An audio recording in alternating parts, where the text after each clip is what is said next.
Foi. Então, o assunto da aula de hoje vai ser o embate entre as teorias populacionais. O que vem a ser as teorias populacionais? Uma reflexão acerca de como se dá o crescimento populacional e qual a relação entre esse crescimento e o meio ambiente que nos rodeia. Tá?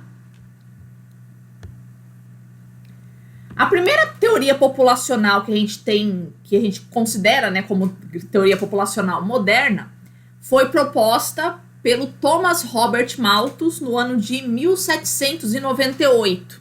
Daí vai receber o nome de malthusianismo. Tá? Essa teoria populacional dele está exposta num livro chamado Ensaio sobre o Princípio da População. Então, o livro se encarrega em descrever o que ele chamou de princípio da população, que seria a lei natural que rege o crescimento das populações. Tá? Qual que é a contextualização da obra? A gente estima que por volta dessa época em que o Malthus escreveu, foi o momento em que a humanidade atingiu o seu primeiro bilhão de habitantes. Tá? Então, por volta ali do ano 1800. Tá?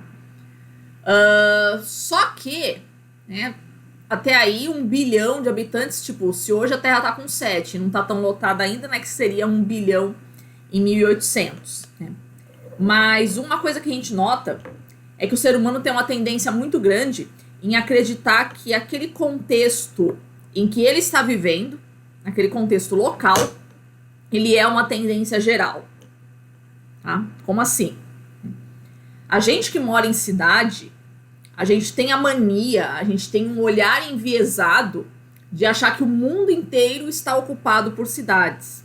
De achar que o mundo inteiro tem esse padrão ocupacional que nós aqui na cidade fazemos. Né? Que o mundo inteiro tem o mesmo padrão de consumo que se tem nas cidades. Que o mundo inteiro tem o mesmo padrão de ocupação de solo, né? De estilo de vida que se tem nas cidades. Tá? Depois eu conto uma historinha que aconteceu comigo essa semana. Mas é mais ou menos esse o problema que vai acontecer com a teoria do Malthus. A gente está nesse momento histórico em franca revolução industrial na Inglaterra. E a revolução industrial ela foi um processo que foi acompanhado também de um processo de urbanização muito forte. Então, intensas camadas de população começam a sair do campo. Vocês que foram bons alunos de história, vocês se recordam daquela questão dos cercamentos, que as terras foram tomadas dos proprietários rurais na Inglaterra para forçar eles a irem para a cidade procurar emprego e assim vender a sua força de trabalho por um valor muito baixo. Então a gente está vendo que as cidades britânicas elas estão crescendo num ritmo muito acelerado, muito caótico. Tá? Como sugestão de leitura, tem um capítulo, como é que chama o livro, meu Deus? A Situação da Classe Trabalhadora na Inglaterra, do Engels. Tá?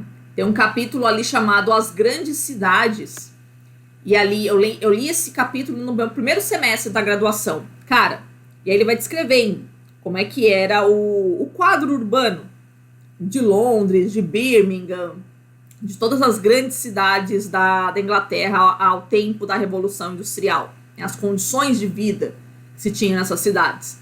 Cara, em uma palavra, nojento.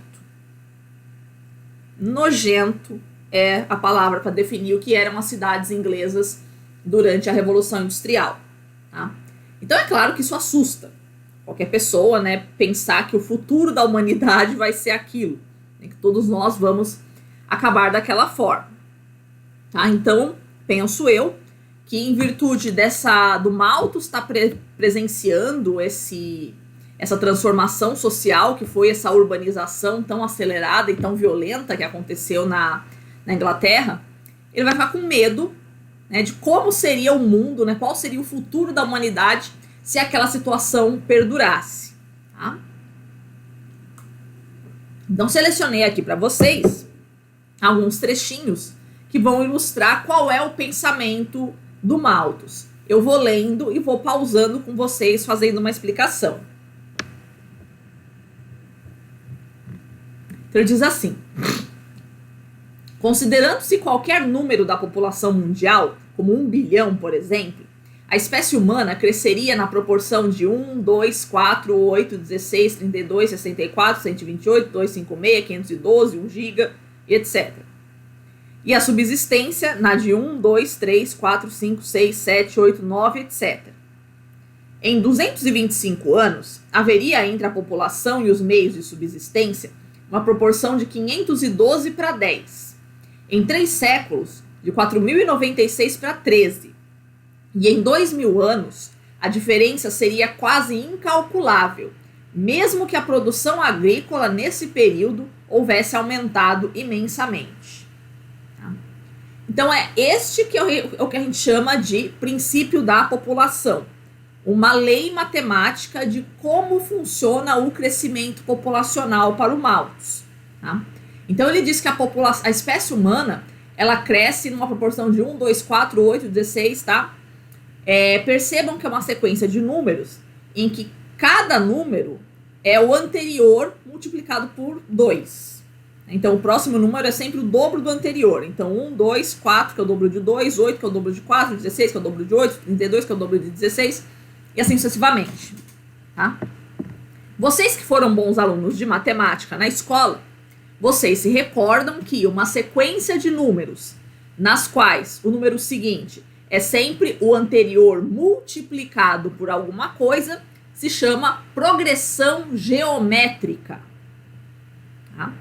E a tendência de uma progressão geométrica, sempre que ela for multiplicada por um número maior do que 1, é um crescimento muito acelerado. Cada vez quando você vai indo para o final, o crescimento é muito acelerado dessa sequência de números. Perfeito? Em contrapartida, a gente tem que os meios de subsistência, que vai ser basicamente a alimentação, está crescendo aí na proporção de 1, 2, 3, 4, 5. Então está sempre somando. Tá?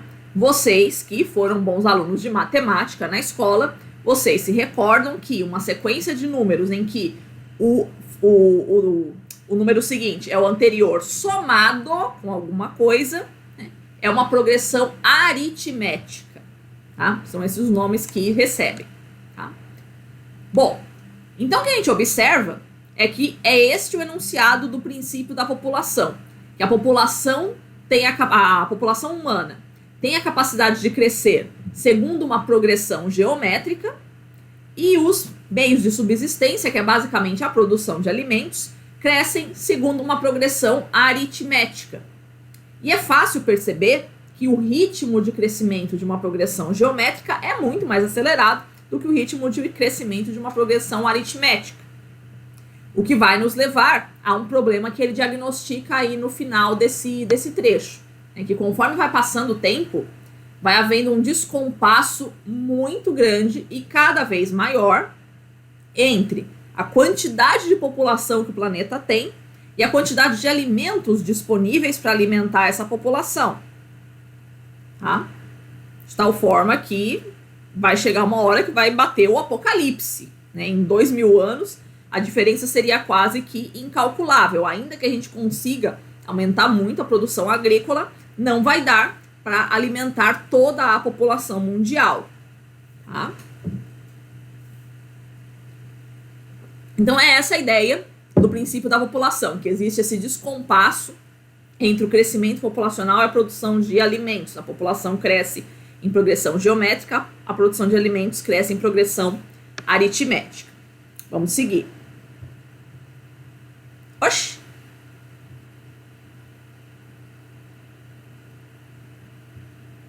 Ah, tá. Beleza. Ele diz aqui: a estrutura da sociedade, nas suas características principais, provavelmente se manterá sempre inalterada. Temos toda a razão para crer que ela será sempre formada por uma classe de proprietários e uma classe de trabalhadores. Tá? Então, mais um pouco da visão de mundo do Malthus. Né? Sempre vai haver, sempre existiu uma classe de proprietários e uma classe de trabalhadores, e isso sempre vai existir. Né? A ordem social nunca será alterada. Vamos seguir. Que a causa principal e permanente da pobreza tem pouca ou nenhuma relação com as formas de governo ou com a divisão desigual da propriedade. E que, assim como os ricos não têm na realidade o poder de encontrar emprego e subsistência para os pobres, dada a natureza das coisas, não têm o direito de exigi-los. São verdades importantes que fluem do princípio da população, que, quando adequadamente explicado, não estaria acima da compreensão mais comum. Então, o estabelecimento do princípio da população estabelece algumas verdades que são fáceis de compreender. A primeira delas é que a causa da pobreza não tem nenhuma relação com as formas de governo ou com a divisão desigual da propriedade. Então, qual é a causa da pobreza? É o excedente populacional que existe no planeta. Tá? Porque se o planeta tivesse menos gente, haveria meios de distribuir melhor os recursos que existem no planeta.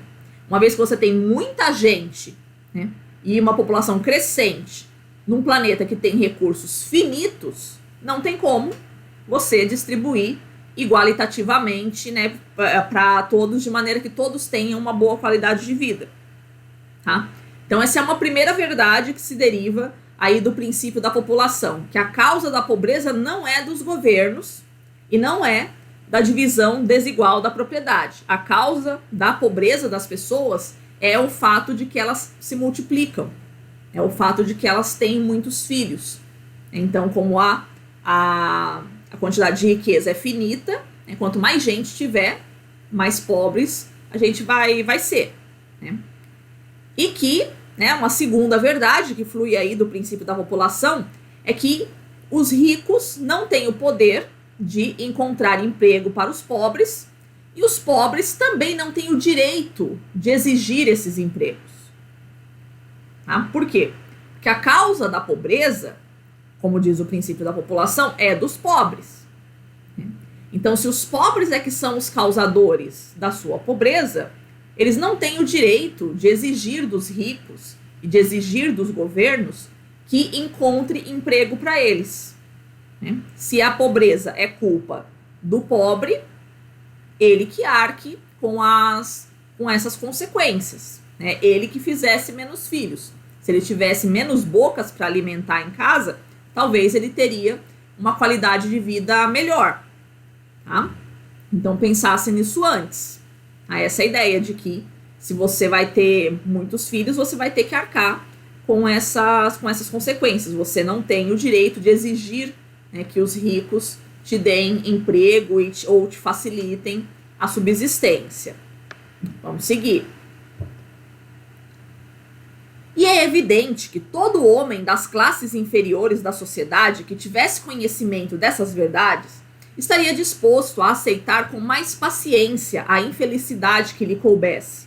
Teria menos razões de insatisfação e irritação com os governos e com as classes mais altas da sociedade por causa da sua pobreza. Estaria, em qualquer ocasião, menos disposto à insubordinação e à turbulência. E se recebesse ajuda de alguma instituição pública ou das mãos da caridade privada, ele a receberia com mais gratidão e saberia lhe dar o justo valor. Então, se todos os pobres finalmente compreendessem qual é a verdadeira causa da sua pobreza, que é o excesso de filhos que eles têm, né? O excesso de população que o planeta tem. Então, se os pobres, né, as classes inferiores da sociedade, compreendessem essa verdade, os pobres ficariam mais dispostos a aceitar a sua infelicidade. Né? Já que a sua infelicidade, a sua pobreza, a sua desgraça foi causada por você, então você tem que aceitar com mais paciência essa sua infelicidade. Tá? Além disso, os pobres teriam menos razões de insatisfação e irritação com os governos, né? Já que ele compreende, né, no momento em que esse pobre se conscientiza de que a causa da sua pobreza, da sua miséria, é dele mesmo, ele não vai mais se irritar com os governos, já que não são os governos os culpados da situação de pobreza em que o pobre se encontra. E outra consequência também seria que os pobres estariam menos dispostos à insubordinação e à turbulência. Então, se o pobre aceitar que a causa da pobreza é dele, ele ficaria menos sujeito a se envolver em movimentos, se envolver em qualquer tipo de reivindicação. E por fim, né, caso esse pobre que não merece, mas caso ele recebesse ajuda de alguma instituição de caridade, ele seria mais grato, né, porque ele sabe que as instituições não tendo a obrigação nenhuma de ajudá-lo, então ele seria muito mais grato, saberia dar valor à ajuda que eventualmente lhe fosse dada, já que ele não tem esse merecimento. Se essas verdades se tornassem gradualmente mais conhecidas, o que não parece improvável no correr do tempo, devido aos efeitos naturais da interação mútua de opiniões, as classes inferiores do povo, como um corpo, se tornariam mais pacíficas e ordeiras, estariam menos propensas a comportamentos tumultuosos em épocas de escassez e seriam sempre menos influenciadas por publicações sediciosas e inflamadas, por saberem como é pequena a relação entre a revolução, o preço do trabalho e os meios de manter a família. Então, à medida em que a gente for divulgando essas ideias do princípio da população, à medida em que essa verdade do princípio da população, né, desse descompasso que existe entre a produção de alimentos e a produção de pessoas, à medida em que as pessoas forem tomando consciência disso, vai acontecer essa transformação no comportamento das classes inferiores, que elas vão se tornar mais pacíficas e mais ordeiras. Porque uma vez tendo compreendido qual é a verdadeira causa da sua pobreza, que não tem relação com o governo, que não tem relação com as classes economicamente mais favorecidas de uma sociedade, você se torna mais pacífico e ordeiro, porque você sabe, foi culpa minha, né? Foi porque eu não me esforcei o suficiente na vida, então, e porque eu tenho muitos filhos, então é por isso que eu sou pobre, então eu que arque agora com as consequências, né? E também, né, exibiriam as classes inferiores da sociedade, exibiriam menos comportamentos tumultuosos em épocas de escassez, então em períodos de fome haveria menos protestos, que a gente sabe, né, que a fome é causada pelos pobres, né, não é causada pelos governos, né? E seriam também menos influenciadas por publicações sediciosas e inflamadas, ou seja, panfletos que a gente distribui na rua, propagandas incitando a movimentação dessa população. Essa população não iria se engajar nesses movimentos, já que ela sabe que não tem nada a ver, né, não há nenhuma relação entre o preço a revolução, o preço do trabalho e os meios de manter a família. Vamos seguir. O simples conhecimento dessas verdades, mesmo se não produzisse influência suficiente para operar qualquer alteração significativa nos hábitos prudentes dos pobres com relação ao casamento, teriam ainda assim um efeito muito benéfico sobre a sua conduta política. E sem dúvida, um dos mais valiosos entre esses efeitos seria o poder resultante para as classes alta e média da sociedade de aprimorar o seu governo sem a apreensão desses excessos revolucionários, que hoje ameaçam privar a Europa até mesmo dos graus de liberdade que ela já soube serem possíveis e cujos efeitos salutares ela já desfrutou.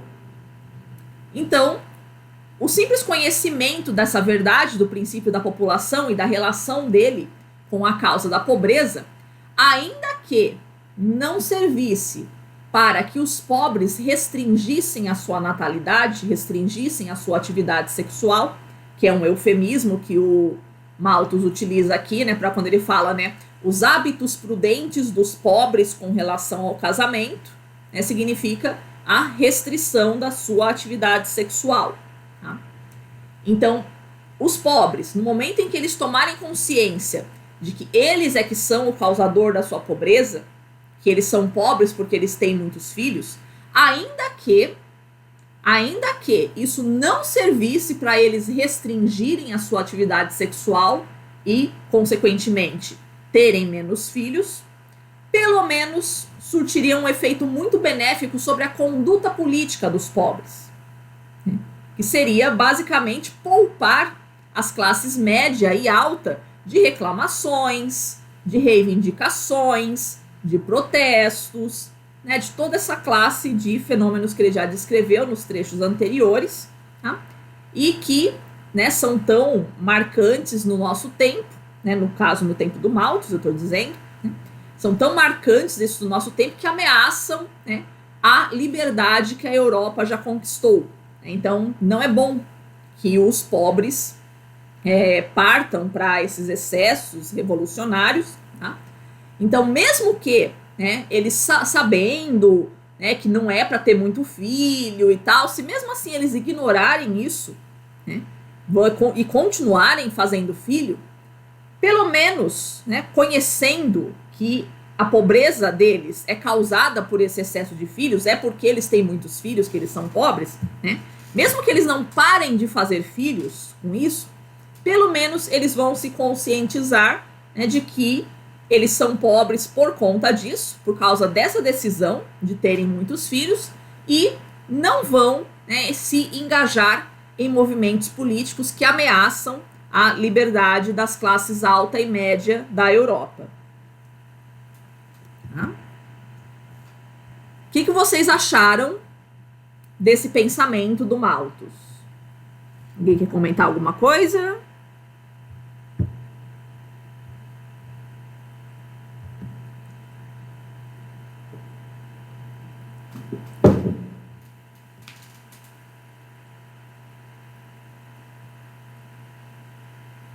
É um coach da sociologia. Boa. Uma boa definição, né? A ideia de que todos os processos sociais, né, que são tão graves que existem na nossa sociedade, ele transporta para quem? Ele transporta para você mesmo a responsabilidade, né? Então você é o responsável pelo seu futuro, você é que vai, né, conseguir mudar tudo na sua vida. A causa de todos os seus problemas é você, das decisões erradas que você tomou, da mentalidade errada que você tem. Portanto, o sistema não tem nada a ver com isso, né? A desigualdade social é uma consequência das suas decisões de ter muitos filhos, tá? Então essa é a ideia. Não sei se deu para perceber, imagino que sim, né? Qual é a verdadeira intenção do Malthus aqui? Eu acho que esse último parágrafo deixa isso muito bem claro, né? É que ele falou, mesmo se essa ideia não servir para os pobres pararem de fazer filho, vai pelo menos servir para eles pararem de encher o nosso saco, querendo emprego e querendo comida. Porque eles sabem que a falta de comida não é culpa nossa. Tá? Então é esta a função da teoria malthusiana, no fundo. Fica bem explícito nesse parágrafo. Não é uma preocupação com a escassez de alimentos, né? Não é uma preocupação com a escassez de recursos planetária. Tá? É uma preocupação com a ameaça que um mundo cheio de pobres pode representar para as classes ricas. Tá? Então é importante que essas classes pobres elas se mantenham no seu lugar. Né? É importante que essas classes pobres sejam imbuídas de ideologias que lhes permitam não reclamar da vida e que lhes permitam não reivindicar nada, né? Não solicitar nada do governo, não solicitar nada das classes mais altas, tá? Que aí não incomoda, tá? Então é essa a ideia do princípio da população. O fundo ideológico do princípio da população fica muito claro aqui, né? Então, mesmo que isso não servir para os pobres pararem de fazer filho, vai servir para eles pararem de reclamar dos governos e deixar os governos em paz, né? Fazendo aquilo que eles sempre fizeram, que é tudo menos cuidar da população. Perfeito? Então é a isto o que o Malthus veio, né? Para criar uma ideologia que reforça a desigualdade na distribuição de poder e de riqueza na nossa sociedade, tá? Disfarçada de uma preocupação com a escassez de recursos no planeta, tá? Bom, o trabalho do Malthus vai se basear bastante no trabalho de um outro economista que veio antes dele, que foi o Davi Ricardo, que enunciou uma lei econômica chamada Lei dos Rendimentos Decrescentes. Tá? Como é que é a Lei dos Rendimentos Decrescentes? A ideia é o seguinte: eu tenho uma população X e eu tenho uma quantidade de terra Y. Essa quantidade de terra Y serve para alimentar essa população X. Então, eu produzo alimentos, beleza. Né?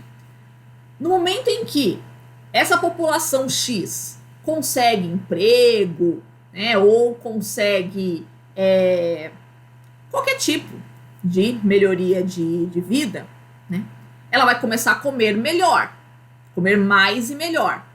No que essa população começa a comer mais e melhor, começa a haver uma pressão sobre essa terra que ela não consegue mais produzir o suficiente para alimentar aquela população. Então eu tenho que ampliar as minhas áreas de cultivo. Só que eu vou ampliar as minhas áreas de cultivo para terras que não são tão férteis assim como eram as terras anteriores. Tá? E isso adiciona um custo à produção agrícola. Produzir sobre uma terra que não é mais tão fértil assim, é mais caro. Tá? Mas ok, né? Esse aumento do custo da produção, ele vai ser revertido num aumento do custo dos alimentos. Tá? Então isso aumenta o custo de vida da população. No momento em que eu aumento o custo de vida da população, começa a haver uma pressão sobre os salários. Porque os salários estão muito baixos, as pessoas não conseguem mais comprar os alimentos porque estão muito caros. Então isso vai forçar a classe burguesa a aumentar o salário do seu trabalhador. Perfeito? Só que no momento em que o empresário aumenta o salário do trabalhador, o trabalhador começa a comer mais. No que ele começa a comer mais, a gente começa a ter que produzir sobre terras menos férteis, tem que expandir a produção. No que eu expando a produção, isso vai elevar o custo de produção, que vai se refletir num aumento do custo dos alimentos. Esse aumento do custo dos alimentos vai gerar uma pressão pelo aumento dos salários. E com o aumento do salário, o empresário vai ser obrigado a, mais cedo ou mais tarde, aumentar os salários dos seus trabalhadores. Só que esse aumento do salário dos trabalhadores vai fazer com que os trabalhadores comecem a comer mais. No que eles começam a comer mais, vai havendo uma pressão por maior, uma ampliação das áreas de cultivo. E nessa ampliação das áreas de cultivo, eu vou ir para áreas que são menos férteis. E essas áreas que são menos férteis vai fazer com que o custo de produção seja mais alto, o que vai se reverter num aumento do custo dos alimentos e, consequentemente, forçando o empresário a aumentar o salário do seu trabalhador. Só que no momento em que o empresário aumentar o salário do trabalhador, o trabalhador começa a comer mais. Tá bom, né? Já entenderam, né? Então isso aí que é a chamada lei dos rendimentos decrescentes. Ou seja, a cada ciclo que eu faço isso, o que vai acontecendo? Eu vou diminuindo a disponibilidade de terras livres no planeta, né? Aumentando o custo de vida e aumentando o custo da produção, o custo do trabalhador. Tá? Isso seria uma razão aí da insustentabilidade do sistema capitalista, né? De que a gente vai cada vez mais, né, tendo que reduzir, por isso que chama lei dos rendimentos decrescentes, né? Porque cada vez mais você vai gerar salários tão altos que vão ser absolutamente impagáveis para o empresário, E da mesma forma, o preço dos alimentos vai ser tão alto que vai ser impagável pelo trabalhador. Tá? Então todo mundo perde. No longo prazo, essa é a ideia. No longo prazo, todo mundo perde. Perde o trabalhador e perde o empresário. Então é isso que se diz a lei dos rendimentos decrescentes. Né? Resumindo, é a ideia sempre, né, a mesma ideia que está no Malthus e a mesma ideia de muitos discursos que a gente vê hoje também, a ideia de que existe um descompasso entre a oferta de recursos pelo planeta e a demanda pelo consumo desses recursos. Tá? Outro pressuposto que o Malthus vai trazer é o de que o ritmo de reprodução humana é condicionado pela atração sexual. Então, para que haja filhos, basta que aconteça o quê? Que duas pessoas de sexos opostos se atraiam sexualmente. Assim, elas conseguem fazer um filho biológico. Tá? Só isso. Né? Então, é inevitável, né? É um processo inevitável. Assim que você sentiu atração sexual por alguém, você vai fazer sexo com alguém e você vai ter um filho com alguém, tá? Então, o que a gente deveria fazer, né, se o ritmo de reprodução ele é condicionado pela atração sexual, os pobres deveriam passar pelo processo que o Malthus chamou de sujeição moral. O que significa a sujeição moral? A restrição da atividade sexual. Então, seria a manutenção absoluta da castidade até o casamento, o adiamento ao máximo do casamento, aí por volta aí dos 38, 40 anos, seria uma idade ideal, considerando que a gente está no ano de 1800, isso é bastante coisa. Tá? E mesmo dentro do casamento, que o sexo fosse praticado de forma muito ocasional, né, para evitar ao máximo a proliferação de gestações. Tá? Outra conclusão a que o Malthus chega é que a miséria da sociedade é algo bom. Tá? Porque a miséria traz doença, a miséria traz guerras, a miséria traz fome. E tudo isso são instrumentos que vão matar pessoas. Guerras, doenças e fome vai matar pessoas. Então isso mantém a população num nível que ela não vai conseguir crescer muito. Tá? Então toda vez que a população começar a crescer muito, vai aumentar a pobreza e aí inevitavelmente vai começar a ter guerra, vai começar a ter fome, vai começar a ter doença. Né? E aí começa a morrer um pouco de gente, aí reequilibra a população mundial. Tá? Então é bom que haja a miséria, né? Porque é a miséria que mantém a população mundial controlada. Tá? Se a miséria é uma coisa boa, porque controla a população, o contrário também é verdadeiro. Né? Uma sociedade igualitária é algo mal. Tá? É algo mal por quê? Porque uma sociedade igualitária estimularia as pessoas a terem mais filhos. Né? E isso vai aumentar a pobreza da nossa sociedade. Tá? Então não é bom que a sociedade viva, que sejam produzidas formas de redução da desigualdade na nossa sociedade. Tá? Porque senão as pessoas vão ter mais filhos, senão as pessoas vão viver mais, né? Elas vão demorar mais para morrer numa sociedade igualitária. Então isso não é bom. As pessoas não podem viver muito, elas têm que morrer logo. Tá? Senão isso vai acabar consumindo muito os recursos do planeta. Tá? Então a gente tem que combater qualquer tipo de ideologia que pregue a igualdade social.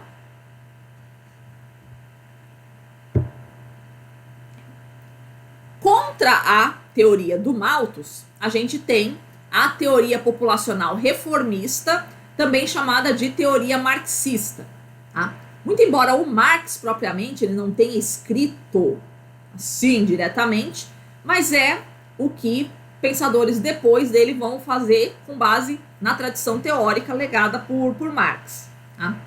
Então a tradição marxista vai dizer que não existe uma superpopulação absoluta no planeta. Ou seja, não existe um número de pessoas que esse planeta conseguiria sustentar. Tudo depende do modo de produção que a gente está se utilizando, tá?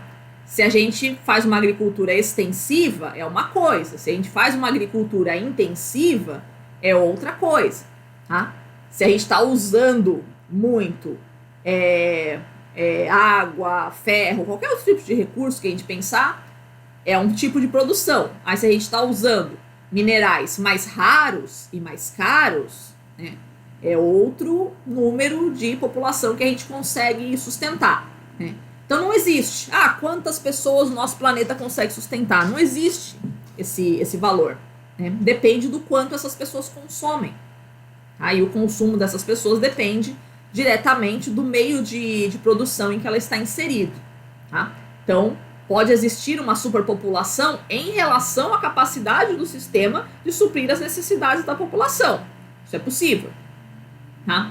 Mas para a gente dar um número fixo, assim, que sob qualquer circunstância, né, a população do planeta não pode ultrapassar esse valor, não, isso não é possível, tá?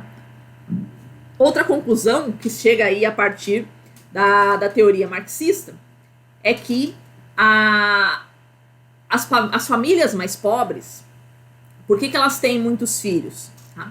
Porque elas produzem mais gente para poder trabalhar. Basta você observar o que eram as famílias antigamente, né? As famílias antigamente eram mais numerosas, por quê? Porque era para ter mais filhos para poder trabalhar na roça. Assim você economiza salário de funcionário, tá? Então as famílias pobres, elas têm mais filhos para poder ter mais gente para trabalhar. É uma tentativa de aumentar a renda familiar, tá? Então inverte-se aí a relação de causa e consequência entre a pobreza, né? Aquela visão que o Malthus tem de que a causa da pobreza é o excesso de filhos. Dentro da tradição reformista, o excesso de filhos vira uma consequência da pobreza. Tá? Primeiro você é pobre e depois você tem muitos filhos por causa disso. Tá? Outro fato também que é diagnosticado pela teoria reformista é que o desenvolvimento tecnológico ele faz diminuir as necessidades de mão de obra no planeta, de tal forma que isso gera naturalmente uma pressão psicológica nas pessoas sobre a falta de necessidade de ter filhos, né?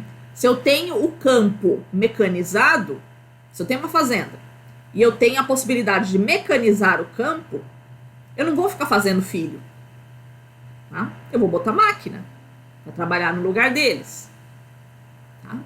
Então, à medida em que eu vou tendo a evolução tecnológica da sociedade, as próprias famílias vão reduzindo a sua produção de filhos, porque não há necessidade mais de você ter tanta gente trabalhando na família. Um outro fato que os marxistas também percebem é que o ritmo da reprodução humana é muito mais lento do que os ciclos econômicos, tá? Então a gente tem, né, crises econômicas aí, vamos pensar na época do Marx, eventualmente cada 20 anos, sei, né? O ritmo de reprodução humana é mais lento do que isso, né? Para você fazer uma nova geração humana, 25, 30, 40 anos, tá? Se você for considerar o período atual, pior ainda, que a gente tem uma crise econômica a cada 10 minutos. Então não dá para fazer uma relação entre os ciclos econômicos, né, esse aumento ou diminuição da pobreza e o ritmo de reprodução humana. Não dá pra gente dizer, essa crise que a gente tá enfrentando é por causa do excesso de filhos que a gente tá tendo. Não, cara, a gente tem crise de 10 em 10 minutos. Né? Não dá pra fazer essa relação. E o mais importante, né, é que para o sistema capitalista é importante que exista uma superpopulação, tá? Que é o conceito de exército industrial de reserva, que é uma população miserável e que está disposta a aceitar salários baixos. Isso gera uma pressão para que os salários sejam permanentemente baixos, né? É sempre importante que exista desempregados, que exista um grande número de desempregados, para que exista na população o medo do desemprego. E tendo medo do desemprego, as pessoas vão aceitar os salários que lhes são pagos, tá? E vão aceitar as condições de trabalho a que elas estão submetidas, sem reclamar. Tá? Então é peça fundamental. O excesso de população, o excesso de desempregados é uma peça fundamental do funcionamento do sistema capitalista. Tá? Então não só a produção da miséria é uma consequência do sistema capitalista, mas é também uma peça fundamental do seu próprio funcionamento. Tá? E, por último, né, ainda que existisse, né, uma produção de alimentos gigantesca no mundo e a população não fosse tão grande assim, né, não adianta existir alimento se as pessoas não têm como comprá-los. Tá? Porque os alimentos, eles não são distribuídos de graça na nossa sociedade, eles são comprados. Tá? Então, mesmo que a gente tenha uma capacidade gigantesca de produção de alimentos, mesmo que a população crescesse em progressão aritmética e a produção de alimentos crescesse em progressão geométrica, ou seja, o contrário daquilo que o Malthus preconizou, né? Ainda assim isso não adiantaria nada pelo combate à fome. Tá? Porque o alimento tem que chegar à mesa das pessoas. E ele chega onde? Através da compra.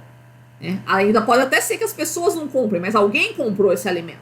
Um governo, uma instituição de caridade, whatever. Né?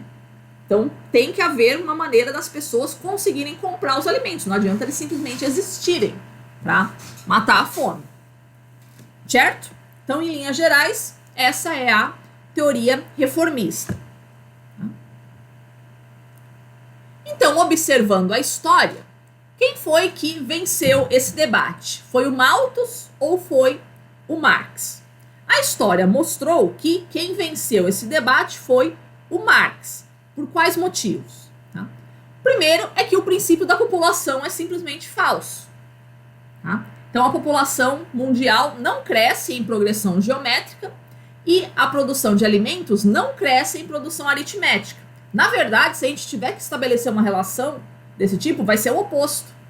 Vai ser a população crescendo em progressão aritmética e a produção de alimentos crescendo em progressão geométrica.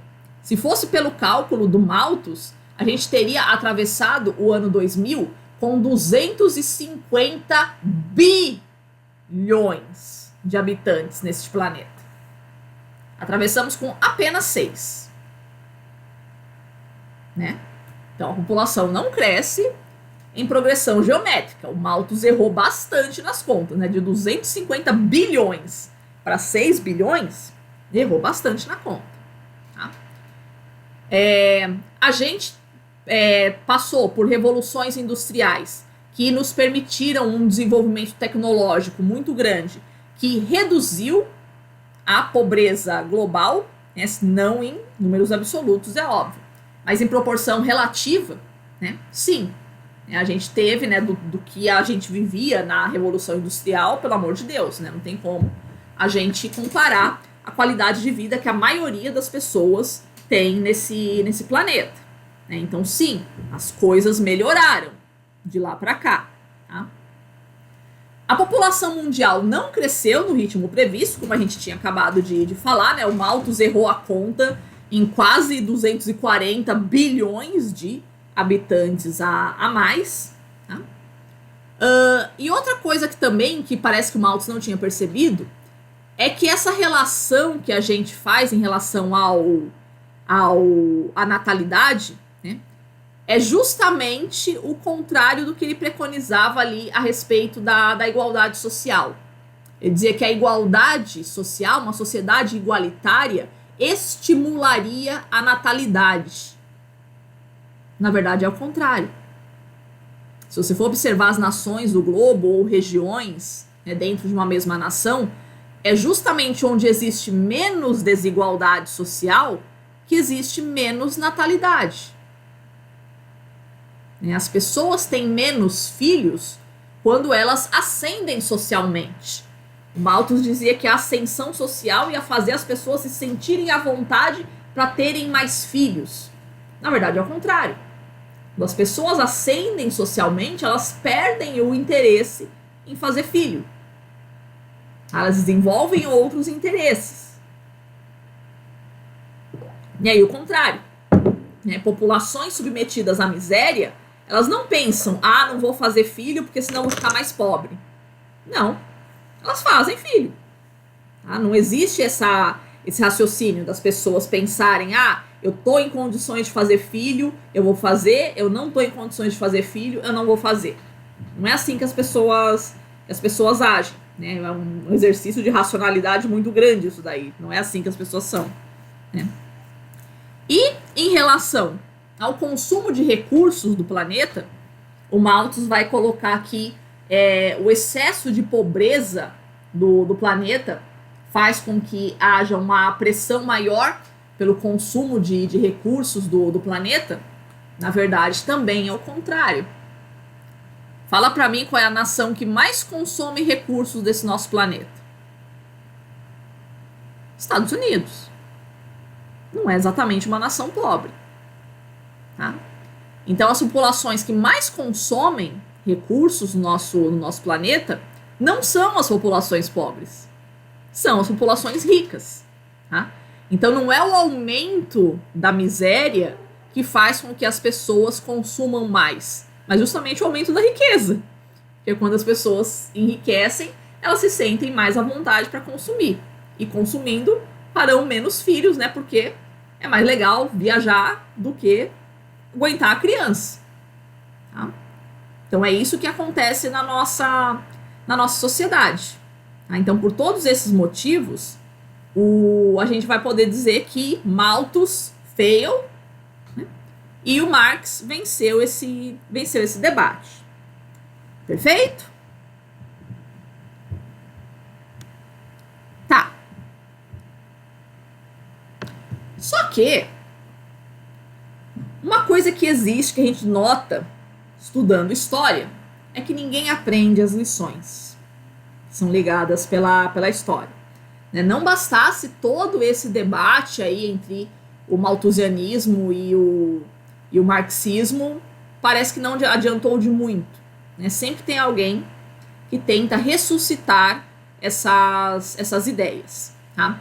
A gente viveu um movimento, viveu e ainda vive, um movimento de ressurreição das ideias do Malthus a partir da década de 60, que ficou conhecido com o nome de neomalthusianismo. Tá? Qual é o contexto? A gente tinha que o contexto do Malthus era a Revolução Industrial.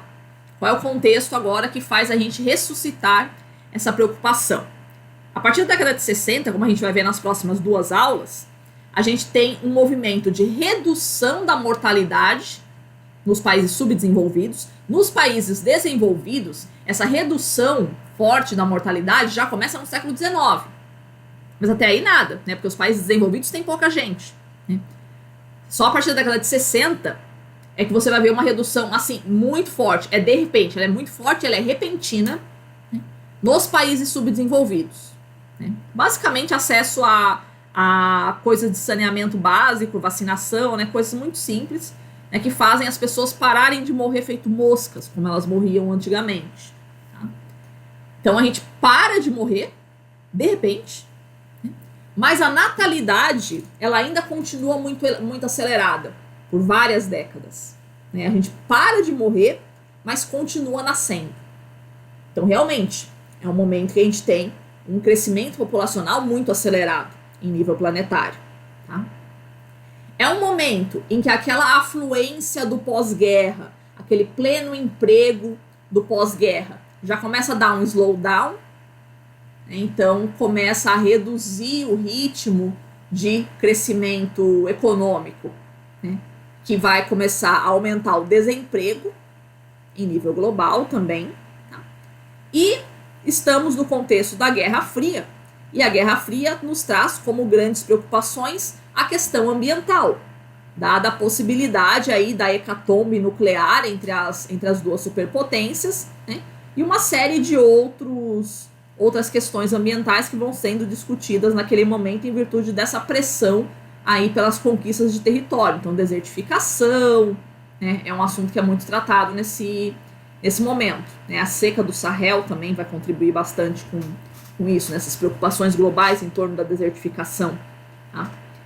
Então, esse é o contexto que a gente tem, né, que vai fazer com que a gente ressuscite algumas das ideias do Malthus, com que a gente ressuscite essa preocupação com o excedente populacional do planeta e, consequentemente, com a pressão que existe sobre os recursos do planeta.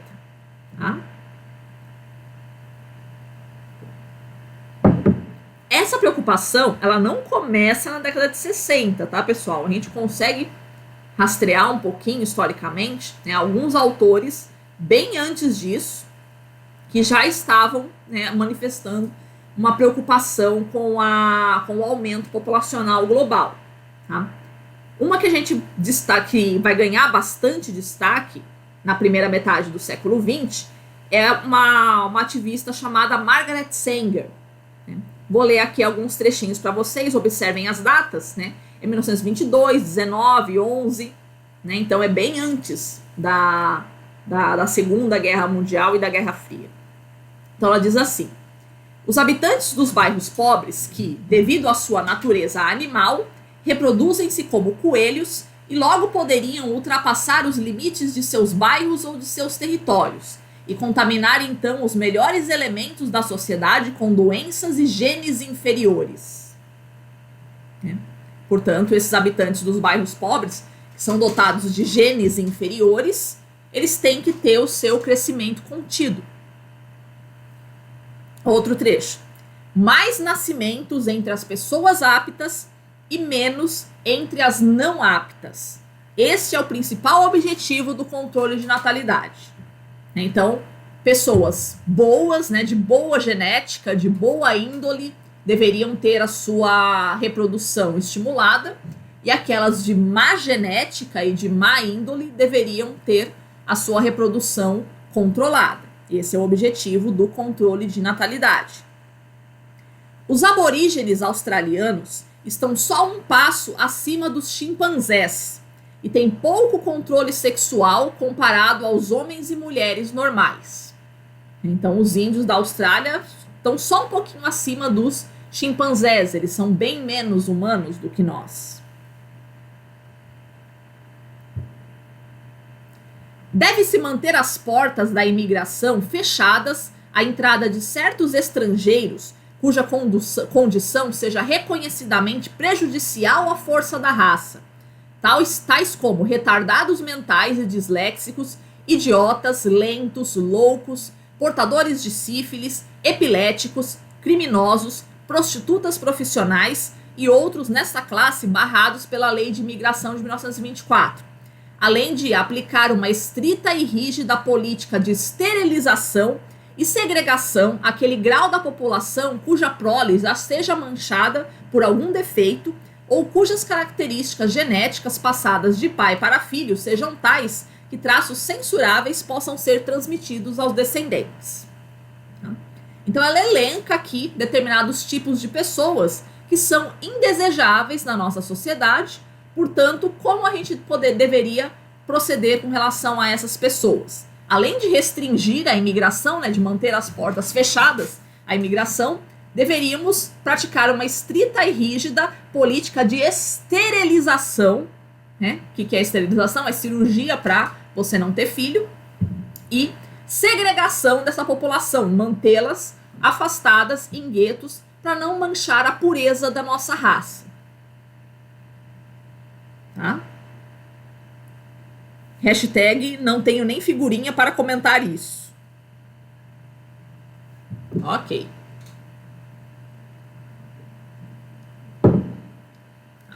Ó, o nome do livro, Um Plano para a Paz. Eu acho lindo isso, cara. É maravilhoso. O que eu digo? Isso é um plano para a paz. Tá bom.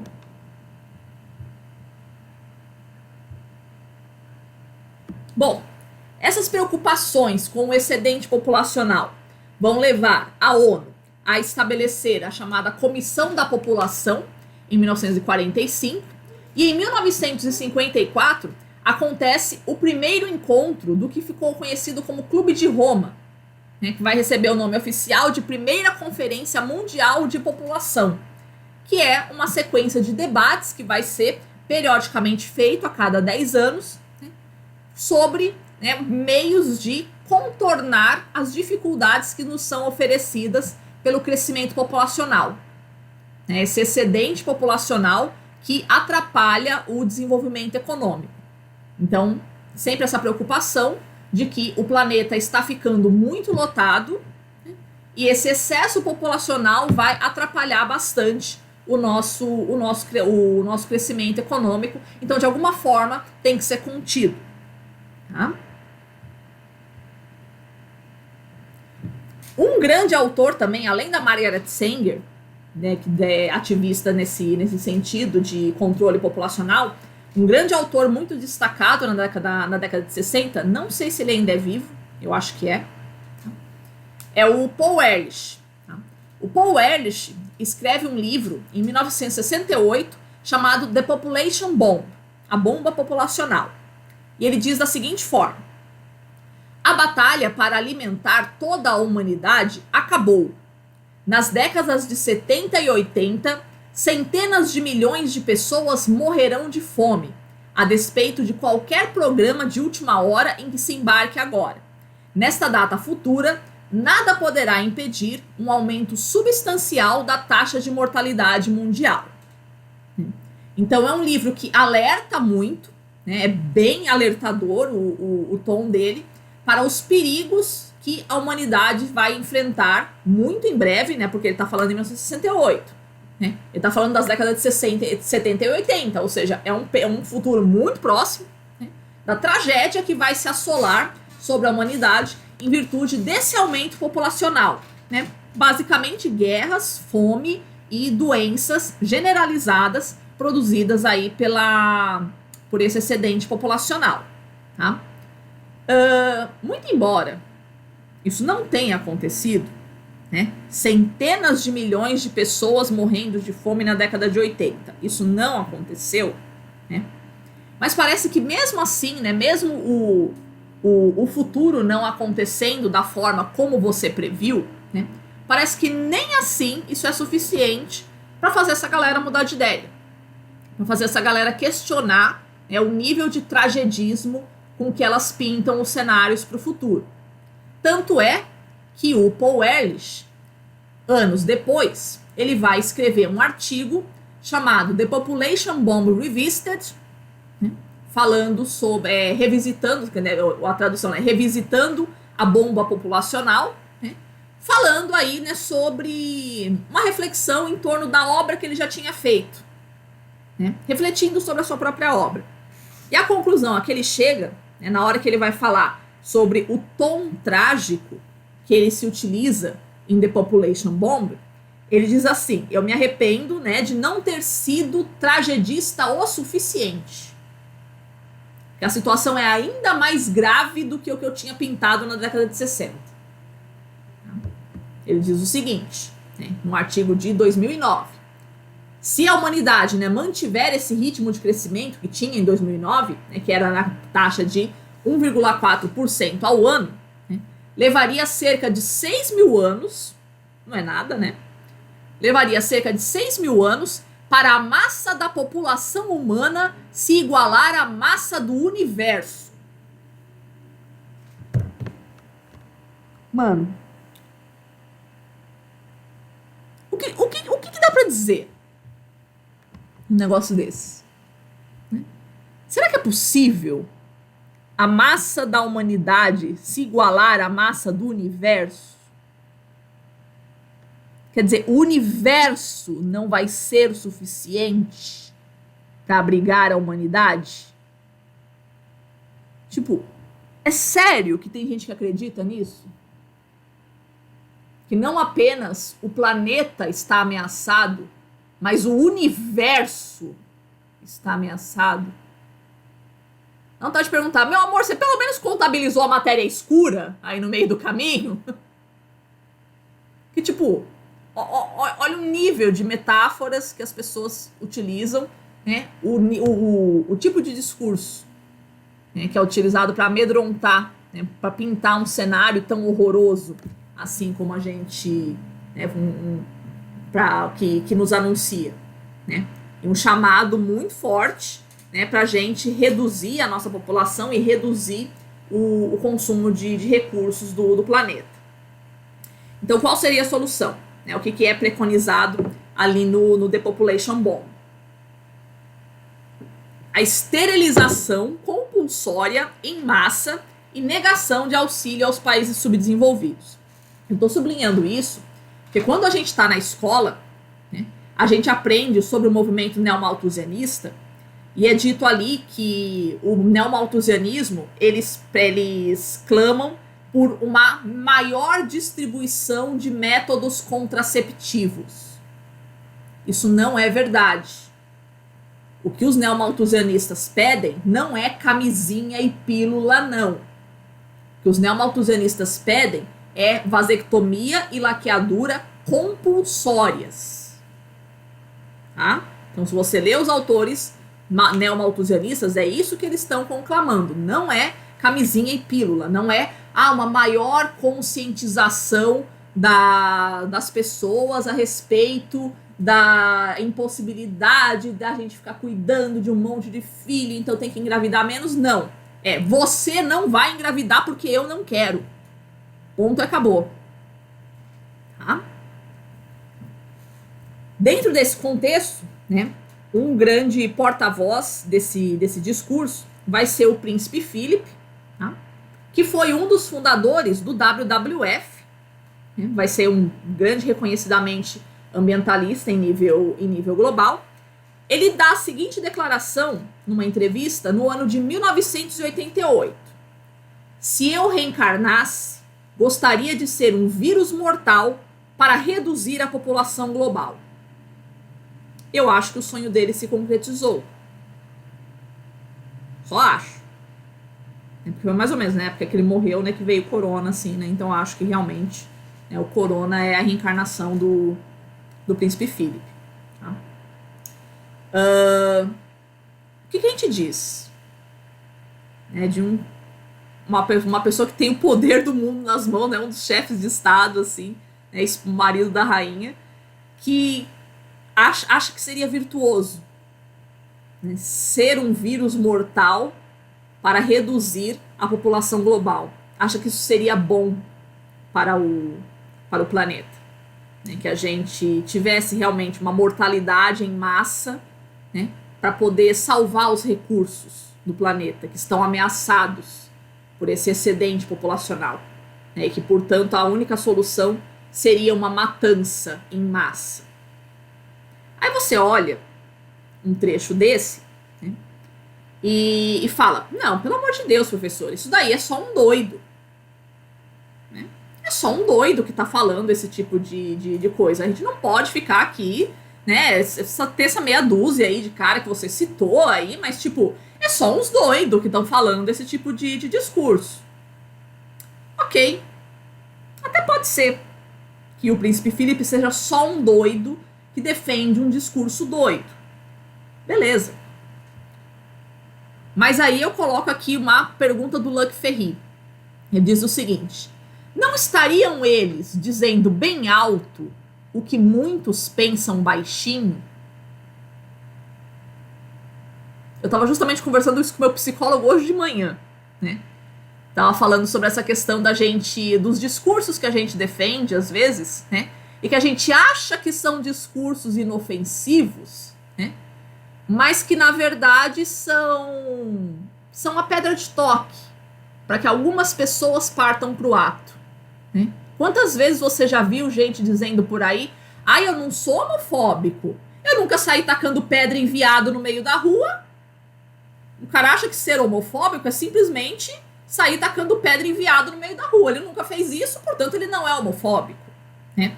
Mas esse negócio deles ficarem se beijando no ponto de ônibus realmente não é legal, né? Eu não sou homofóbico, né? Mas esse tipo de coisa assim, eles deveriam fazer em casa, né? Quantas vezes a gente já não ouviu esse tipo de discurso, né?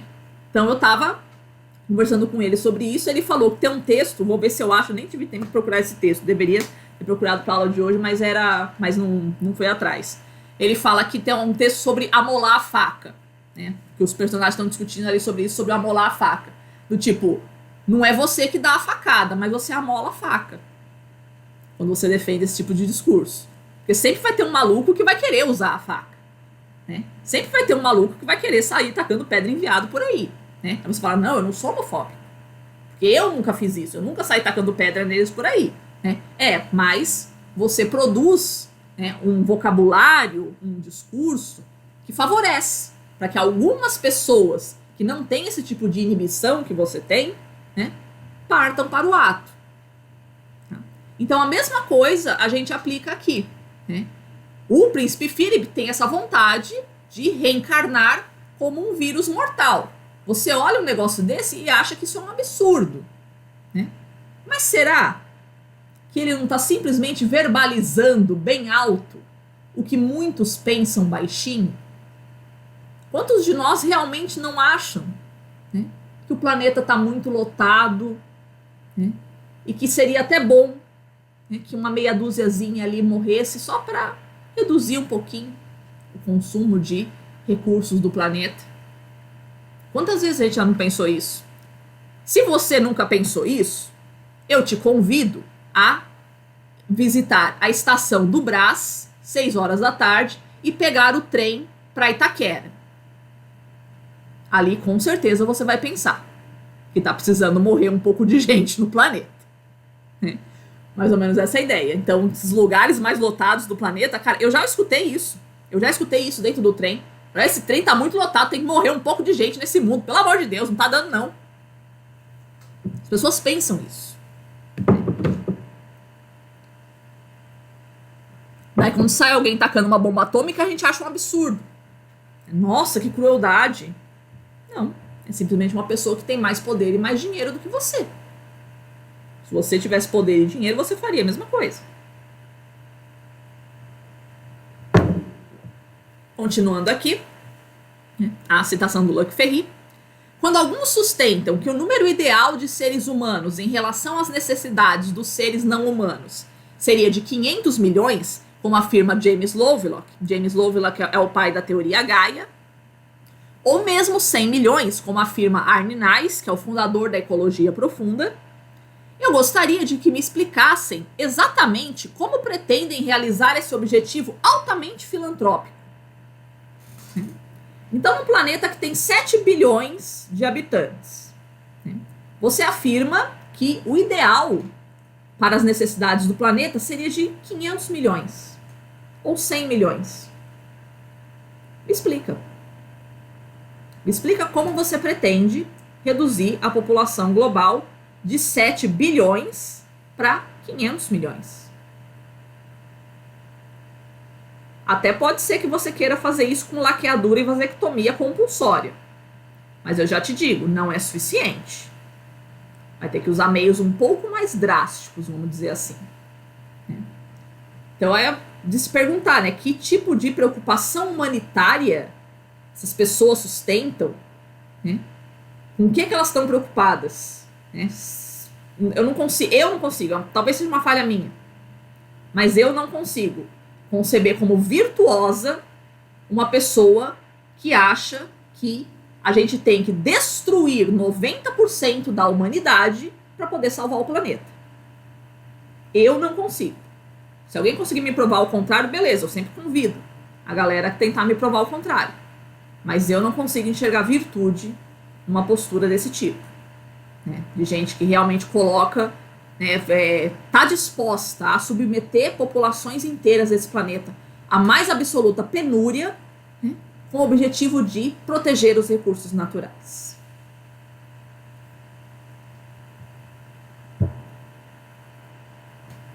O principal resultado dos discursos neomalthusianos da década de 60, quer dizer, foi uma política que foi implantada na China que ficou conhecida com o nome de política do filho único.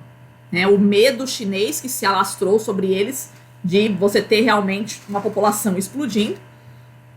Então, em 1979, eles implantaram uma lei que só permitia aos casais terem apenas um único filho. A exceção seria aos casais em que os dois já fossem filhos únicos. Então, se o pai e a mãe já era filho único de nascimento, aí esse casal poderia ter 2 filhos. Né? Do contrário, se pelo menos um dos dois não fosse filho único, então esse casal só poderia ter um filho. Tá? Bicho, quem é que era filho único na China na década de 70? Ninguém.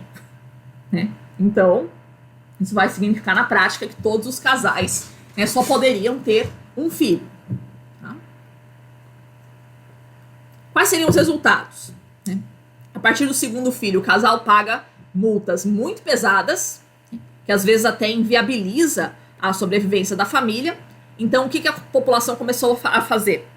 Né, se quisesse ter mais filhos ou se aparecesse, né, um segundo filho, começava a ir para o interior, sair da cidade, tá, para morar no campo, porque no campo você pode viver sem registro. Você não vai morrer de fome, você vai plantar ali alguma coisa e você vai sobreviver ali no campo. E o campo na China é realmente muito isolado. Né? Então, ali você podia, né, ter quantos filhos você quisesse, né, desde que você não registrasse o moleque. Então, o que a gente estima é que, tipo, a gente fala, a China tem 1 bilhão e 400 milhões de habitantes hoje. Cara, tem muito mais. Com certeza tem muito mais, porque tem uma porrada de gente aí que não é registrado. Né? Essa porrada de gente aí que nasceu nessa época e as famílias foram pro interior para poder viver com o moleque. Tá?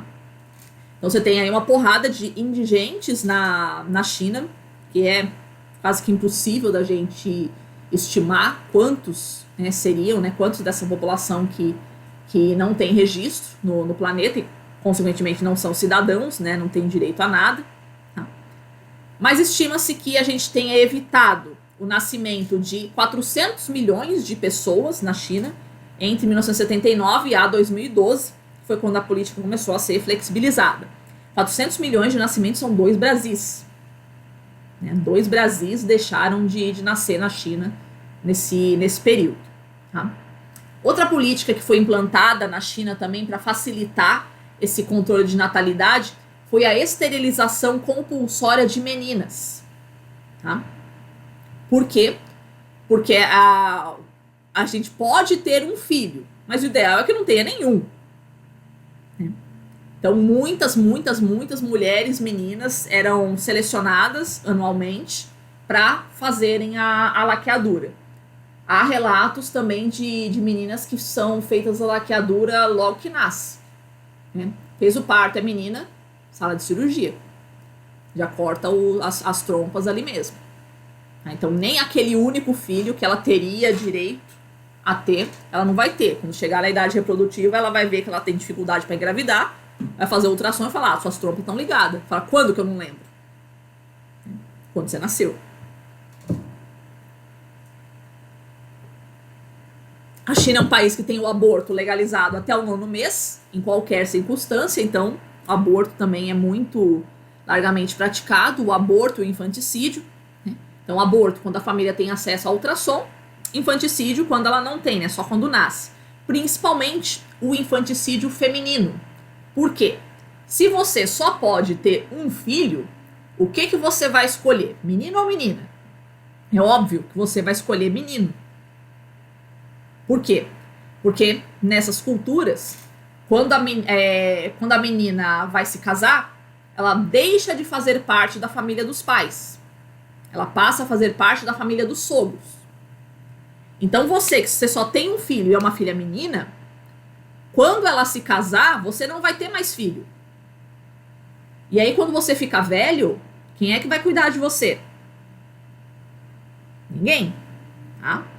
Então, o ideal é que você tenha um menino, né, para que, quando ele for se casar, você mantenha o filho contigo, você tenha como alguém para te ajudar. Né? Então, Conforme vai nascendo, é menina, mata, até aparecer um menino. A hora que aparecer o menino, você fica, tá? Isso, obviamente, legou em algumas faixas etárias na China um superávit masculino de 30% na população. Cara, nenhum país do mundo tem um negócio desse. A gente tem, assim, no Ocidente, até os 10 anos de idade, a gente vai ver isso, um superávit masculino de 1, 2%. 30%. Isso não existe, cara. Isso não existe. A Índia, que é um país machista pra caramba, tem superávit masculino de 3%. Sabe? É inimaginável, assim, a quantidade de meninas que foram mortas em virtude aí dessa política do filho único. Mas o importante é que a gente salvou o planeta com isso, não é verdade? Se dane que tem mulher morrendo, né?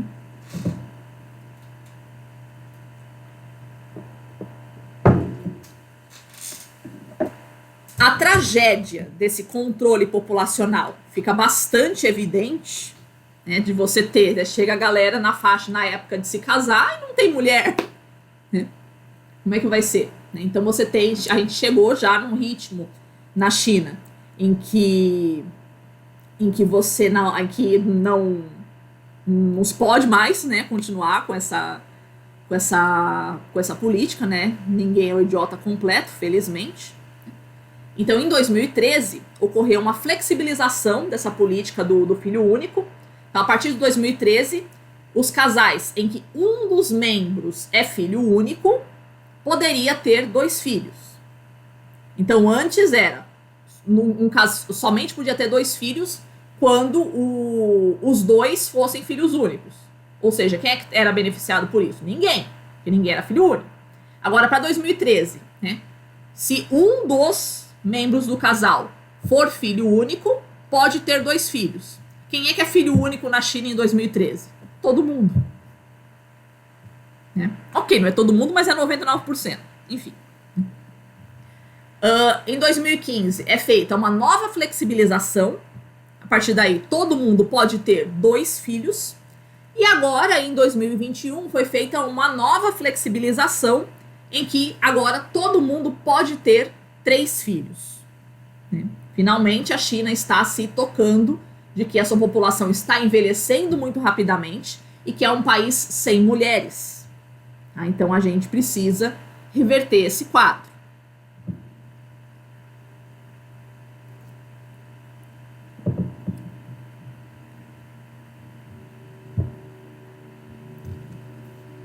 Não pensem que o movimento neomalthusianista passou sem nenhum tipo de contestação. Assim como Malthus teve os movimentos marxistas para contestá-lo, os neomalthusianistas também têm, né, autores que os contestam. Contestar essa noção de que os recursos do planeta estão acabando, né, de que a gente teria que realmente reduzir o padrão populacional, né, para a gente, né, evitar esse crescimento tão grave. Né? Um deles foi bastante conhecido, esse já morreu, o economista Julian Simon.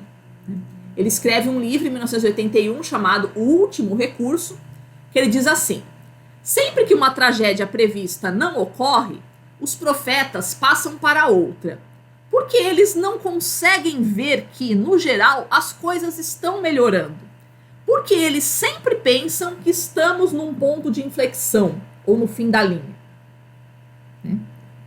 Tem um outro livro que eu li uma vez também que dizia assim: há mais ou menos 3.000 anos a humanidade acredita estar diante de uma crise iminente. Faz 3.000 anos que a gente está preocupado com o fim do mundo. Que o fim do mundo está muito próximo, né? Essa tragédia que está se abatendo aí, né, que vai acabar com todo mundo. Né? Então, primeiro é uma doença, depois é desertificação, é camada de ozônio, é aquecimento global... agora não é mais aquecimento global, né? Mudanças climáticas, porque o planeta não está aquecendo, né? Então a gente vai sempre mudando o discursinho, né? Pulando de uma tragédia para outra, para justificar por que a gente tem que manter esse controle sobre a humanidade. Né? Sempre tem um discursinho aí em torno dessa escassez dos recursos. Essa semana, e aí eu ia falar da história que eu ia contar para vocês, né? Essa semana já peguei isso pegando um ônibus em São Bernardo 6 horas da tarde. Sim. Sim. Quem conhece, nós aqui da região metropolitana de São Paulo, sim, nós já pensamos isso. Com certeza. Né? Contar essa historinha aqui pra vocês. Essa semana eu participei dei uma palestra aí numa instituição lá em São Paulo, né? A gente estava debatendo, né, justamente essa questão aí da escassez dos recursos naturais, né? Aí veio uma menina ali falando, né, mas porque realmente, né, a gente consome demais nesse mundo e tal, esses apelos que a gente já tá acostumado, né? Aí veio um outro moleque, que ele falou assim, contando a história, ele questionando porque ele mora numa região ali, num bairro em São Paulo, que ele nunca tem água depois de 9 horas da noite. Sempre acaba a água, né? Ele fala sempre que vai chegar na faculdade, ele já deixa, antes de ir pra faculdade, ele já deixa um balde com a canequinha ali, né, pra poder tomar banho quando ele chegar em casa, porque ele sabe que na hora que ele chegar em casa não vai ter água, né? Aí tá bom, ele contando. E aí, ano passado, a minha mãe infartou lá na região metropolitana de Recife, que ela mora, e aí eu fui lá cuidar da minha mãe, né?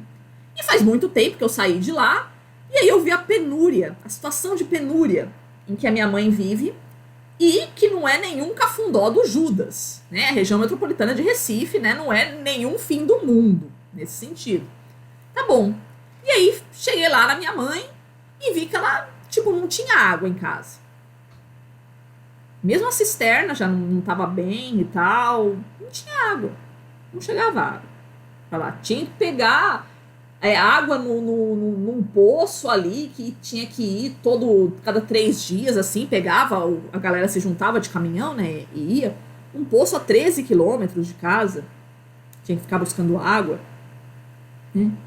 E aí ele desesperou, falou, mãe, a gente não pode ficar assim, a gente não pode só ficar passando álcool na mão, tem que lavar a mão, a gente vai pegar corona. Né?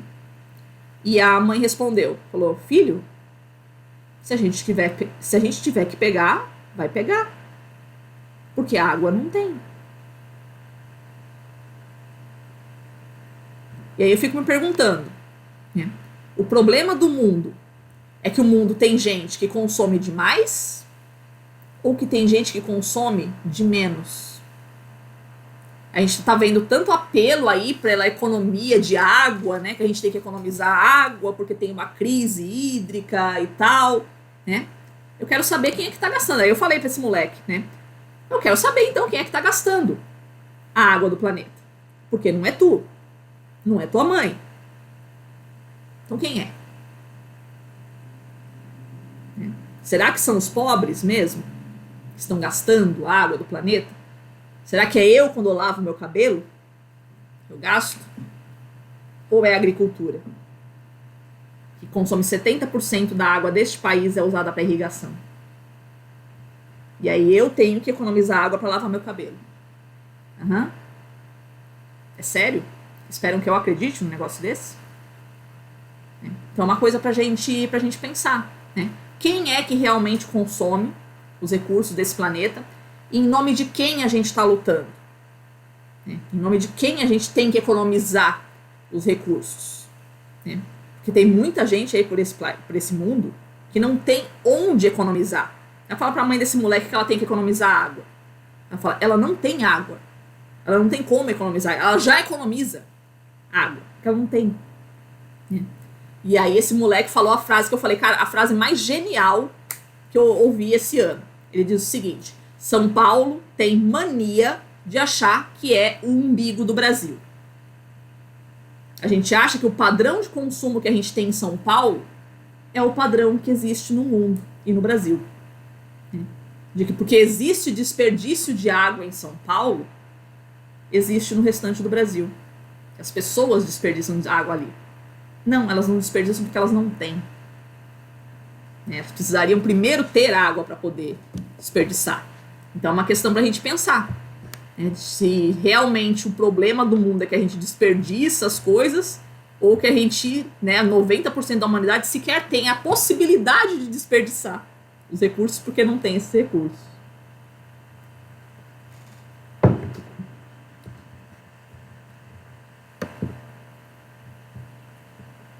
Bom, o Julian Simon, eu acho que eu vou ter que... Ah, não vai dar. Eu vou ter que projetar o slide. Espera um pouquinho aqui. Senão acaba com a brincadeira.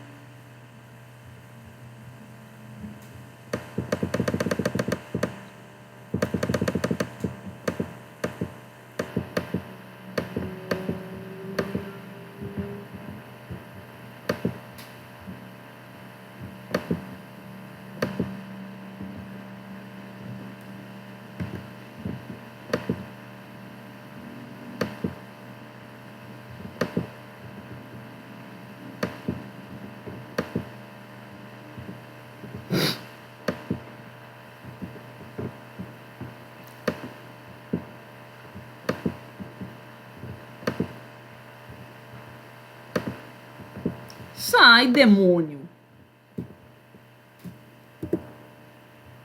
Tá.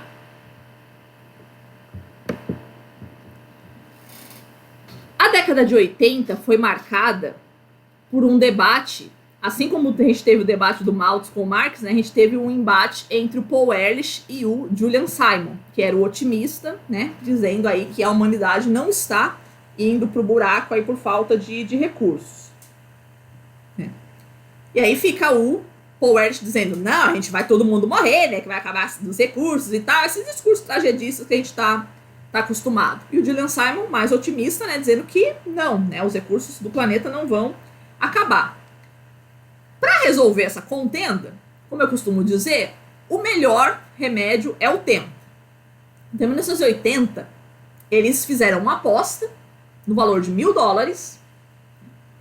O Julian Simon pediu para o Paul Ehrlich para escolher 5 metais que ele julgava que ia aumentar de preço em virtude da escassez. É uma coisa que a gente observaria, né? Uma mercadoria tá acabando, então a gente vai haver um aumento de preço desse produto, tá? Fala, vamos ver daqui 10 anos como é que vai estar o preço desses metais. Beleza? Beleza. Escolhe aí. E aí o Paul Ehrlich escolheu o cobre, o cromo, o estanho, o níquel e o tungstênio. São metais um pouquinho mais raros, né? O cara não seria louco de escolher o ferro, né? Beleza. Então ele escolheu uns metais mais raros, assim, mais caprichados, assim, falou, não, esses aí vai aumentar o preço desses metais em virtude, né, da escassez produzida aí pelo consumo excessivo, tá?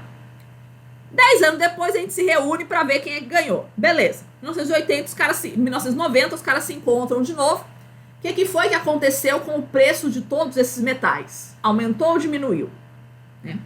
Não apenas diminuiu, como despencou o preço de todos os metais, fazendo com que o vencedor da aposta fosse o Julian Simon, o otimista, em relação ao futuro da humanidade. Tá? Aí você olha e fala que absurdo. Como assim? A população não aumentou esses 10 anos? Sim, aumentou. Mas uma coisa é aumentar a população. Outra coisa é aumentar o consumo de um recurso. A evolução tecnológica da sociedade não é estática.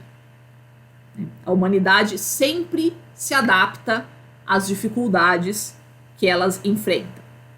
A gente dá um jeito, a gente dá os nossos pulos.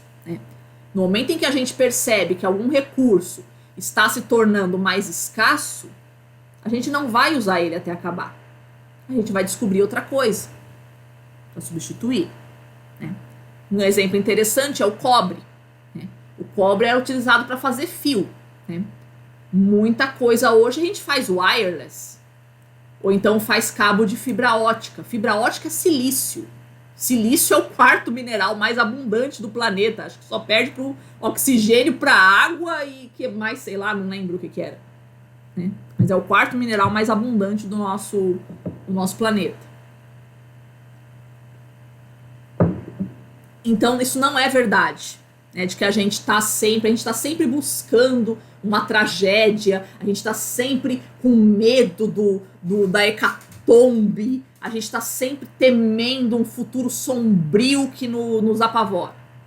Calma. o diabo não é tão feio assim quanto pintam ele. Tá? A humanidade não está tanto indo pro buraco. Talvez a gente goste, né? Freud explica esse gosto que a gente tem por pensar nessa ameaça, né, da humanidade acabar e tal, né? Freud explica por quê. Porque você sofre muitas injustiças na sua vida. Você já sofreu muita coisa ruim, né? E você sonha com o dia em que vai ser feita justiça nesse mundo, em que as pessoas que te fizeram mal vão pagar por isso. Então a gente gosta desses discursos trágicos, de ver o mundo inteiro se né, no nosso lugar, né, pagando pelos erros que cometeram. Isso conforta a gente. Né? A gente vê essa possibilidade de tragédia na humanidade, faz com que a gente sinta que está sendo feita justiça. Né? As pessoas que fizeram mal para o mundo, as pessoas que fizeram mal para mim, finalmente vão pagar por tudo que elas fizeram. Né? Então esse nosso desejo de tragédia, psicanaliticamente falando, ele conforta a gente, né, nessa busca por uma justiça que a gente está sempre procurando. Tá? Já que a gente não consegue entender, né, as razões dos nossos males. Tá? Há quem diga que talvez a posição otimista talvez não seja desejável. Né? Que talvez, efetivamente, mas e se a gente estiver realmente diante de um quadro muito trágico? E se realmente os recursos do planeta forem acabar? Né? A gente vai ficar esperando só para ver, aí a hora que acabar a gente vai fazer alguma coisa? Né? Uma metáfora que é muito utilizada nesse tipo de discurso é a metáfora do sapo. Vocês já devem ter ouvido essa historinha, né? De que se você pegar um sapo e você colocar ele dentro de uma panela com água normal, né, e ir esquentando, né, que o sapo não vai perceber, né, que ele está esquentando. Se você pegar o sapo e colocar ele numa panela que já está quente, aí ele puff, aí ele tem aquele ato reflexo, assim, ele salta e sai correndo da panela. Mas se você colocar ele numa água fria e você ir esquentando a panela, ele não vai sair dali.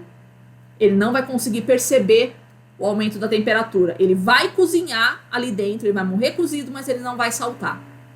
Né? Então a gente faz essa comparação entre o comportamento do sapo, né, que sabe reagir diante de uma tragédia iminente, mas não sabe reagir diante de uma tragédia que vem aos poucos. Tá? Eu tenho uma informação para essa galera. Nós não somos sapos. Tá? Fazer esse tipo de comparação com a gente é subestimar demais a inteligência da humanidade, principalmente do nosso interlocutor. Tá? A humanidade não reage como sapos. Prova disso é justamente a vitória do Julian Simon nesse debate. Né? Que muito antes, esses metais estão muito longe de se escassear no planeta. Mas muito antes deles se escassearem, a gente já foi buscando alternativas. O petróleo nesse planeta está muito longe de acabar ainda. A gente tem estoque sem contar pré-sal e esses megacampos. Sem contar pré-sal e esses megacampos. Outros todos, no Canadá, na Arábia Saudita, na Venezuela, que a gente ainda tem. Né? A gente ainda tem petróleo de superfície para usar no ritmo que a gente usa hoje por mais 100 anos. E vocês já estão vendo carro elétrico na rua. A gente não usa os recursos até acabar. Isso nunca foi praxe da humanidade. A gente não fica, né, esperando a tragédia acontecer para tomar uma providência. Então, realmente, metafisicamente falando, não há razão nenhuma para a gente sustentar esse tipo de postura de que a gente tem que agir urgentemente porque os recursos do planeta estão acabando.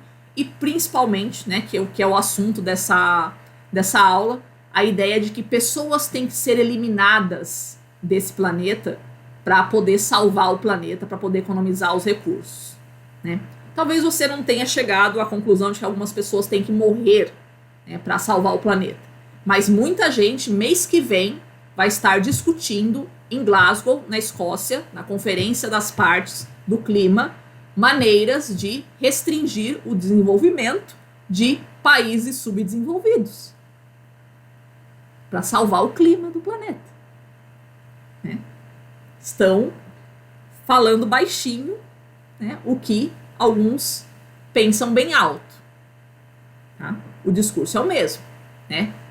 Esse crescimento excessivo de China, Índia, né, esse crescimento excessivo de pobres está atrapalhando o clima do planeta, então isso tem que ser contido. É o mesmo discurso do Mao Tse, só que a gente vai sempre repaginando. Isso nunca vai acabar.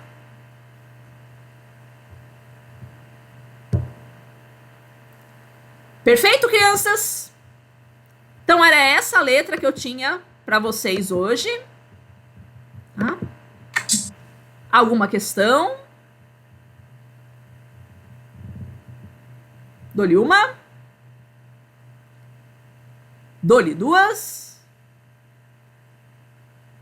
Dou-lhe três. Então, atendendo ao pedido do Wesley na semana passada, que eu fiquei devendo, solta o som.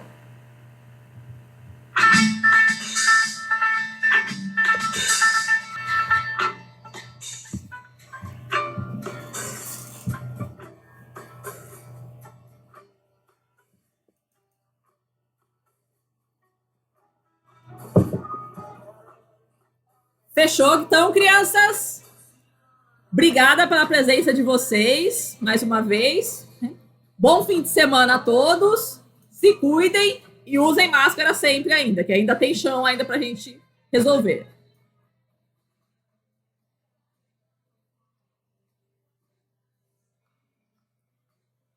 Semana que vem nós vamos estar na aula, mas seja a gravação. Beleza.